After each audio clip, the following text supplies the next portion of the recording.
দরজাটা ঠেলে ভেতরে ঢোকার সঙ্গে সঙ্গে একটা অদ্ভুত গন্ধ নাকে এলো, যেন পুরনো ফুলের গন্ধ।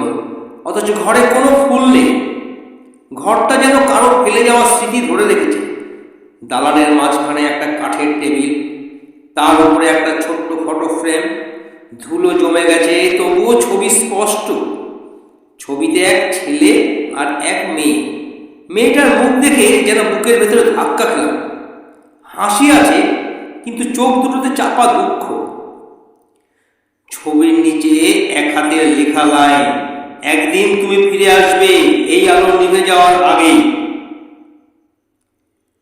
আমি ছবিটির দিকে তাকিয়ে ভাবছিলাম, ঠিক তখনই আমার টর্চটা হঠাৎ করে নিভে গেল। পুরো ঘর মুহূর্তে অন্ধকার। মনে হলো চোখের সামনে কেউ দাঁড়িয়ে আছে, কিন্তু দেখা যাচ্ছে না। ঠিক তখনই বাড়ির পিছনের দরজায় জোরে জোরে আঘাত শুরু হলো, ধাপ ধাপ ধাপ করে।